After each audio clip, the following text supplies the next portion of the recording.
This feels so 被人跟踪骚扰，连家门都不敢踏出去，他却把这段最无助的经历变成一家公司。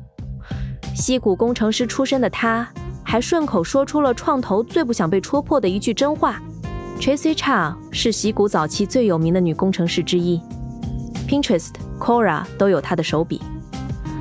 2013年，她一篇质问科技业到底有多少女工程师的文章，逼整个矽谷公开多元数据。后来，她亲身遭遇网络骚扰，创办资安新创 Block Party， 把个人的资讯安全防护变成产品。这场史丹佛与 Cornell 的访谈，听的不是成功学，而是一个技术人怎么把伤口做成事业。先听他怎么描述那个最无助的时刻。Man, like this feels so helpless. Like I'm not in control of my life. And the security person said, like, you can flip that around and think about what are the things that you can do. Like if this person is targeting you, what information might they be able to find from your different profiles? Or just think about all the places, basically like OPSEC, like what can you lock down to protect yourself? And even if it can't be 100%, you can be doing something. Like you can exert your agency, and that what they'd seen with many other clients was like that's like maybe the most important thing is to not feel that you are helpless. Like you can do something, and once you have that feeling of control back, it all becomes a lot easier. 100%. And so I took it to an extreme instead of just locking down my own account. 这段重点是，安全顾问没教他什么高深技术，只做了一件事，把我好无助的叙事翻成我还能做什么。从盘点自己的账号，锁住可能被挖到的个资开始。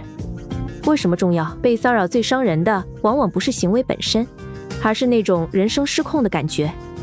只要找回一点掌控，情绪就松开了。我的观点是，真正该注意的是，这套把无助翻成掌控的心法，后来根本就是 Block Party 的产品说明书。他不是先有商业点子才创业，而是把自己的求生本能直接封装成一家公司，可以叫它求生本能产品化。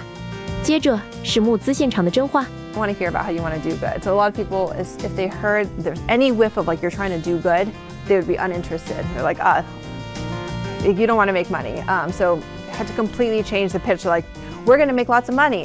And they're like, oh, cool. That sounds good. But even then, sometimes we're like, I know that you care about doing good. So even though your pitch is all about like making money, I don't buy it. Like, I think you care too much about doing good. So like, I don't want to invest in you. Which is a little frustrating. It's like, why can't you? 这段他说的是，只要投资人闻到一丝我想做好事，兴趣就没了，逼他把整份提案改口成我们要赚大钱。结果又有人反过来回他，我觉得你太在乎做好事，所以不敢投。这为什么重要？他掀开了创投的筛选机制，使命。在募资语言里常常被读成负讯号。